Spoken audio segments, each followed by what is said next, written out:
Começamos bem. Agora foi. Fala aí, galera. Meu nome é Paulo Mercati. Eu vou apresentar para vocês hoje o surgimento da filosofia, passando pelo pensamento mítico, o contexto histórico que vai fazer surgir o pensamento filosófico científico, falar um pouco sobre o Logos e depois sobre algumas noções básicas que vai perpassar pelos primeiros filósofos, chamados filósofos pré-socráticos. Então, a primeira questão que a gente vai perguntar vai ser o que é filosofia, propriamente dito. Bom, falar o que é filosofia é muito complicado, porque, como diz a professora Maura Iglesias, da PUC-Rio, falar filosofia, você tem que estar dentro da filosofia para propriamente entender o que é filosofia. Igual o Bertrand, que é um historiador, um matemático, se não me engano, que ele fala que a filosofia vai ser um intermediário entre a teologia e a ciência. A ciência, enquanto conhecimento, vai dar respostas exatas para coisas práticas, e a teologia, enquanto dogma que nós como doutrina religiosa, que vai propiciar algumas respostas do âmbito religioso. E desse meio termo encontra-se a filosofia. Filosofia que seria, então, o saber que vai trabalhar com o espírito especulativo, como o Bertrand Russell vai falar, em que vai perpassar por um caminho que a ciência não pode alcançar devido ao seu caráter, ou até mesmo a teologia não pode mais explicar, como acontecia antigamente, o método de patrística, escolástica da Idade Média. Nesse sentido, tem três características que eu gosto da filosofia, que seria sua análise, a crítica e por fim, análise crítica e reflexão. A análise seria o quê? Analisar as condições da sua realidade, sejam política, artística, da ciência propriamente dito. A crítica é o quê? Criticar os preconceitos, as ilusões, o senso comum, as práticas científicas, entre outros. E a reflexão é você conhecer a si mesmo. A própria aquela frase clichê que conhecemos. Conhece-te a ti mesmo. Isso que é uma das práticas que a filosofia traz para a gente. Então, acho que o primeiro tópico é isso mesmo. Não tem uma definição propriamente dita para que seja filosofia. Se eu fosse definir o que é filosofia agora, eu definiria como uma forma de pensamento mais ou menos estrito, especulativo, que tenta entender a realidade, que tenta entender vários fenômenos que acontecem na nossa realidade, seja natural ou social. O primeiro tópico foi, que é a filosofia. A etimologia, que é muito rápido, a etimologia do substantivo grego filosofia, de filo, que é amor, amante, e sofia, que é conhecimento, sabe? Desse sentido, o adjetivo e substantivo filósofos é aquele que tem amor a saber, amor a saber. E, e, o, e esse amor é o amor ao logos, ou seja, aquele conhecimento que tudo rege, que tem uma compreensão, que se contrapõe a polimatia ou polimatéria, que é aquilo que não há compreensão, algo incompreensível. Os que podemos dizer o pensamento mítico como uma polimatia ou polimatéria. Agora vamos para o pensamento mítico. O que caracteriza o pensamento mítico? Se eu falasse para vocês o que caracteriza o pensamento mítico, eu diria que é a sua forma de explicar a realidade de uma forma misteriosa, mágica, apelando ao sobrenatural. Isso caracteriza o pensamento mítico. Nesse sentido, as narrativas míticas não pertencem a um determinado autor, mas é o fruto de uma cultura. Não tem uma origem propriamente dita e nenhuma data. E o que caracteriza o pensamento mítico enquanto forma de explicar a realidade é que ação e também a adesão dos indivíduos pertencentes a uma determinada sociedade, um determinado povo. Isso, por ter um caráter global que exclui as outras perspectivas na quais ele pode ser discutido, diferentemente do pensamento filosófico-científico, que preza o questionamento, a discussão e vamos ver futuramente, o pensamento mítico tem fim nele mesmo, como o historiador francês Pierre, o pensamento mítico tem fim nele mesmo. Ele é porque não tem outra explicação. E agora vamos para o contexto histórico que fez surgir o pensamento filosófico científico. Bom, naquela região que conhecemos como Grécia, antigamente, tinha outros povos lá. E um dos povos que existiam lá, povos miceno-cretenses, que antes de surgir a civilização grega, como provavelmente conhecemos, tinha esses povos que, como uma prática de estrutura de monarquia divina, em que o poder hereditário, o poder sacerdotal era muito forte, então entendemos que a religião nesse povo era muito forte, em que sua economia era basicamente agrária. Nesse sentido, com a invasão dos povos dóricos, por volta dos anos 900 a 750 a.C., faz surgir. Então, vocês entendam aqui, cidades-estados, tanto quanto colônias gregas, são os que fazem surgir o pensamento filosófico-científico. Nesse sentido, ao surgir cidades-estados com escolas gregas, a população tem muito mais, como posso dizer, participação política na polis, e a cidade passa a ser guiada pelos cidadãos, não mais pelos deuses, o que faz com que o mito comece a ser relativizado. E as práticas mercantis e as trocas comerciais fazem com que o povo passa a ficar muito mais engajado na economia, na política, o que faz o mito não ter mais sentido. O pensamento mítico não faz mais sentido em uma sociedade que preza um racionalismo. Então, essa é a primeira parte. Então, o que eu quero falar agora é como esse pensamento filosófico-científico surgiu nas colônias gregas e não propriamente no território grego. Ou seja, o pensamento filosófico-científico, que conhecemos como logos, surge nas colônias, o que caracteriza que essas colônias eram portos entrepostos de mercadorias, de comércio, o que faz com que há uma relativização, há um choque cultural de povos que começam a perguntar, cara, será que minha religião é realmente certa? Porque a religião dele fala que Deus criou desse modo o universo, mas minha religião fala de outro.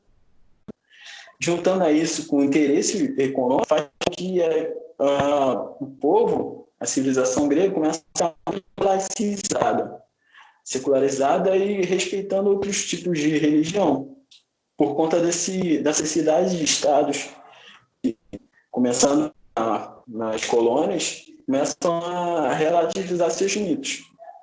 Que agora pensamento filosófico-científico. Pensamento filosófico-científico, que eu quero que vocês entendam, surge de uma satisfação com esse mito que surgiu das colônias gregas. E as colônias que se destacaram foram Éfeso e Efésio. Então, o pensamento filosófico-científico surge de um contexto em que, cara, o mito não faz mais sentido. Como que eu vou explicar a minha realidade? Como que eu vou entender minha realidade? E esse que é a característica do pensamento filosófico-científico. Porque, diferentemente do mito, que apela ao sobrenatural, ao mistério, o pensamento filosófico-científico vai precisar de explicar a realidade a partir dela mesma. Então, o que aconteceu para ter um tsunami? Ele vai buscar uma resposta na própria realidade natural, para entender esse fenômeno. E o que eu quero falar agora é a origem da filosofia. A filosofia, como entendemos, surge de um processo de passagem do pensamento mítico, conhecido também como alegórico, para um pensamento racional, filosófico-científico. a gente tem que entender que é um processo histórico. Como mesmo mostrei para você, é um contexto atrás disso, um contexto histórico. Então, a origem da filosofia, como diz o Platão e Aristóteles, que eu deixei no resumo de vocês, surge através de algo que eles denominarão como talma. O que é talma? É espanto, é o perplexo, é a admiração à realidade. Então, a filosofia surge a partir de tal, que uma coisa que caracteriza muita gente, enquanto humanos, é a capacidade natural que a gente tem de se espantar, que é a própria capacidade natural que a gente tem de não se espantar muito ou aceitar qualquer resposta que vem através da gente na sociedade. O que o livro do curso de filosofia para alunos, para professores e alunos do segundo grau de graduação vai dizer que, ao passo que nós nos espantamos, nós aceitamos respostas que sejam míticas ou de senso comum, tentando explicar a nossa realidade, ao passo que a gente não se aprofunda mesmo de entender o que está acontecendo. Então, uma das características do filósofo é sempre se espantar, ser amigo do espanto. Agora eu vou falar algumas das noções que perpassam os primeiros filósofos, sendo esses filósofos conhecidos como naturalistas, que tentam explicar, como o próprio nome diz, realidade natural. Na próxima aula, nós vamos falar sobre os pré-socráticos. Vamos dar as noções, é uma aula muito grande, muito conteudista. Então, o primeiro conceito é a physis. A physis é o objeto de estudo desses primeiros filósofos, onde os primeiros filósofos, com suas teorias, tentar explicar a physis a partir dela mesma, como mesmo disse no pensamento filosófico científico, explicar a realidade a partir dela. Essa é a chave do pensamento filosófico científico, não esqueça. E tem a causalidade. A causalidade é o termo mais importante que a gente tem que ter na nossa mente. O que é causalidade? Causalidade é conexão entre fenômenos naturais. Ou seja, para todo fenômeno natural que ocorrer na realidade natural, há uma causa. Ou seja, tem um fenômeno natural e a causa. Essa causa foi um efeito. E essa causa que antes era efeito, agora levou a outro fenômeno que agora é uma causa.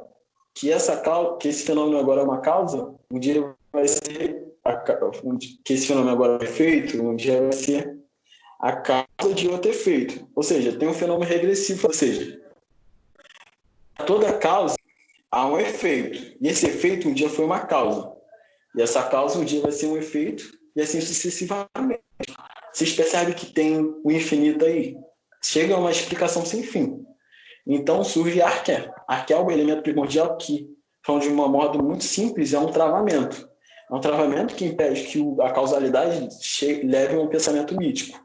Então, a arqué é o elemento primordial que vai surgir, vai ser um ponto de partida para todo o conhecimento científico daquele período. Nesse sentido, vamos falar agora do cosmos. O que entende como cosmos é a ordem. O cosmos se opõe ao caos. Então, é isso, basicamente. E o logos, que é uma forma de argumento que tenta convencer, que está sujeito a crítica, questionamentos e sujeito a reformas, o que é ligado ao último, que é o F, é o caráter crítico. A forma que esses filósofos aceitavam levar críticas, não aceitavam respostas dogmáticas, ou seja, verdades absolutas. Ou seja, você propõe o seu argumento, que ele seja válido para tentar contrapor. É isso que faz com que a filosofia se desenvolva muito rapidamente, porque não há uma resposta propriamente dita. Vai ter um filósofo que vai dar resposta e assim sucessivamente. E é isso, basicamente. Não sei se o Guilherme quer falar alguma coisa. E aí, o que vocês propõem?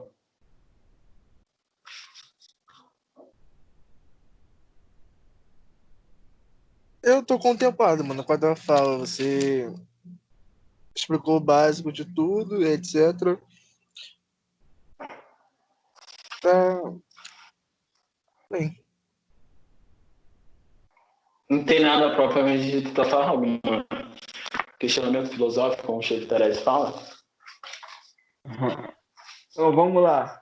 Vamos começar as brincadeirinhas. Fala aí, galera.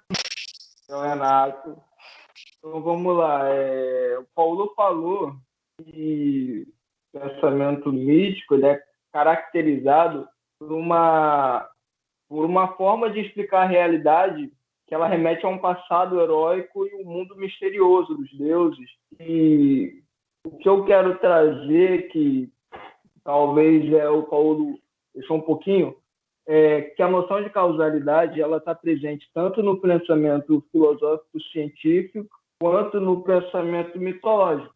Porém, o pensamento mitológico ele tem um paradoxo. Por quê?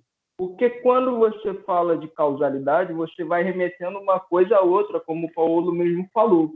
Mas ao remeter a algo que você não conhece, como um mistério, como o mundo dos deuses, inacessível, como você quer explicar a realidade remetendo a um ambiente misterioso que você não pode conhecer? Então, o pensamento mitológico ele é um tanto quanto paradoxal nesse sentido. Sim, Basicamente, exatamente. o que o Paulo sintetizou bem é o que há de novo no pensamento filosófico científico? É a busca da explicação da realidade dentro dela mesma, não remetendo a outro plano, porque isso seria inacessível a outro plano. Ou seja, o conhecimento está nesse mundo real que nós conhecemos. Isso só é possível por causa do cosmos. Outro conceito que o Paulo abordou, que o que é o cosmos? É a realidade ordenada. O que significa? Que a realidade é regida por certos princípios racionais. Então, isso faz com que ela seja inteligível à razão humana. Então, a razão humana ela pode conhecer o real, ela pode conhecer a essência das coisas, porque o cosmos é uma sucessiva ordem de fenômenos. Então, é possível conhecer. E somente através desse conceito de cosmos que a gente consegue ter uma inteligibilidade do mundo. E Sim, exatamente. E outra coisa que o pensamento científico, filosófico científico traz, que o Paulo também falou, foi que antes você não precisava explicar o porquê das coisas num termo argumentativo. Ou seja, você tinha que os deuses fizeram isso e isso era uma verdade absoluta. Você não remetia isso. Você não colocava isso à crítica. Uma das características do pensamento filosófico científico vai ser realmente a crítica, porque uma proposição ela ser aceita, ela vai ter que ter ao seu redor um arcabouço teórico. Ela não vai ser fundamentada a esmo. Ela não vai ser uma explicação vã, como o pensamento mitológico. Ela vai ter que ter uma noção argumentativa. Ou seja, você tem que argumentar dentro da própria natureza o porquê das coisas da forma que elas sucedem. E basicamente o que eu tenho para trazer é isso, né? O Paulo falou muito bem. Vamos lá, Guilherme. Traga alguma coisa para discussão. E algo também que eu acho que para muitos de vocês devem achar assim, um absurdo, algo acreditar, por exemplo, tá chovendo porque Deus da chuva quis que chovesse ou algo do tipo, como se isso fosse algo apenas lá do passado, na época dos pré-socráticos, etc. Na época dos mitos, na realidade. Sendo que hoje em dia dá para ter uma noção de que ainda percorre esse pensamento de que as coisas às vezes acontecem por conta de coisas mitológicas. Por exemplo, a lenda do Boto Rosa. Falam que o Boto Rosa, nas horas finais da noite, ele sai, veste um chapéu branco e sai, vai para as festas, dorme com as mulheres, etc. E antes da noite, antes de amanhecer, ele volta para as águas. Sendo que essa lenda é mais contada lá para o norte, pela região do norte do Brasil, onde o quê? Onde ainda há muitos municípios que realmente acreditam nessa lenda do Boto Rosa e etc., para justificar gravidez de crianças, casos de incestos e dentre outros absurdos que acontecem principalmente nessa região sendo que é muito acobertado por isso. Se você dá um Google, pesquisar pedofilia, Boto Rosa, aparece, porque tem famílias que realmente acreditam nisso, de que mulher engravidou por conta do Boto Rosa, e até por escândalos com marinheiros e um monte de coisa, que tráfico infantil acontece na região norte, isso às vezes não é falado, e tem esse questionamento de tipo, é algo mítico, tipo, foi por causa do Boto Rosa. Não se questiona, né, busca a causa, o porquê de ter acontecido. É muito importante a filosofia, principalmente nos dias de hoje. Parece algo absurdo de ter falado, só que não é tão na cara quanto parece ser. Tem que ser questionado e levantadas todas as questões. Exatamente. O Talma traz, né? Nossa crítica, nosso espanto diante das coisas. Tipo, mano, tem alguma coisa errada aí. O que está acontecendo? Por que as crianças estão ficando grávidas? É o espanto. E não aceitar qualquer resposta. Esse que cai no pensamento filosófico científico. De se aprofundar, um pensamento radical que tenta aprofundar, de procurar respostas de alguma forma. Muito interessante essa passagem. Eu acho que é só isso, né? Será que vocês têm alguma coisa mais para falar? Acho que não, né? Vamos usar. Então, valeu, Estudem. galera. Estuda. Hoje o resumo ficou muito completo.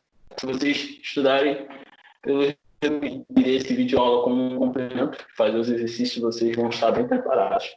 Essa aula é para vocês entenderem os principais conceitos.